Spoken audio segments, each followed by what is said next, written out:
Good morning, ma'am. This is Jayendra Reddy studying BTech second year in mechanical engineering.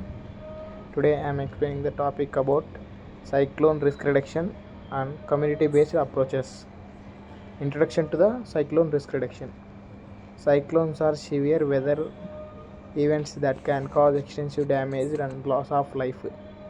Community based approaches are essential for effective cyclone and approaches for the risk reduction. This presentation explores strategies and examples of community involvement in cyclone preparedness and response. The tropical cyclones are the logical tides and logical coastal configuration. Understanding cyclone risks. Cyclone risks can lead to flooding, landslides, and infrastructure damage, impacting communities significantly. Vulnerable populations, especially in coastal areas, are often at higher risk during cyclone events. Understanding local hazards and vulnerabilities is crucial for targeted risk reduction efforts. Importance of community engagement. Engaging communities fosters a sense of ownership and responsibility towards risk reduction efforts. Local knowledge and experience provide valuable insights into effective preparedness strategies.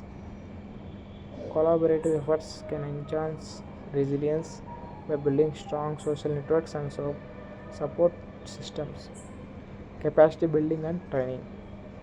Training community members in emergency response can save life during cyclone events.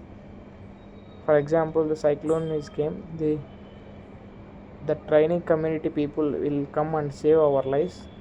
Workshop and drills help communities practice their response plans, ensuring readiness. Early warning systems. Community based early warning systems enhance communication before a cyclone strikes, involving local leaders in disseminating warnings, ensures timely and effective information sharing. Training community members should be interrupted. Warn signals can empower them to take action. The early warning systems are close monitoring, communication between stakeholders, early detection, timely responses to counter threats. Disaster preparedness planning. Developing community disaster preparedness plan allows for coordinate responses during cyclones. The plan should be inclusive, considering the needs of vulnerable groups such as the elderly and disabled. Regular updates and rehearsals of these plans ensure they remain relevant and effective.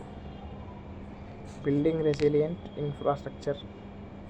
Involving communication, the planning resilient infrastructure can reduce cyclone impact. Local materials and traditional building practices should be integrated into construction efforts. Resilient infrastructure can serve as a communal safe space during cyclone events. Post cyclone recovery and support. Community involvement is critical in the recovery phase after a cyclone strikes. Local organizations can help distribute aid and support rebuilding efforts effectively. Engaging the communities in recovery fosters resilience, prepares for future events.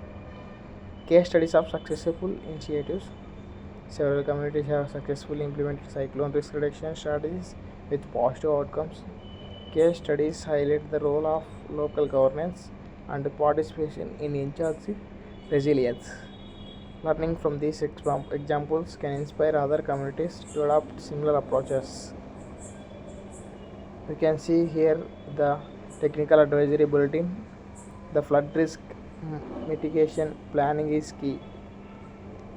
Conclusion and call to action. Community based approaches are vital for effective cyclone risk reduction and resilience.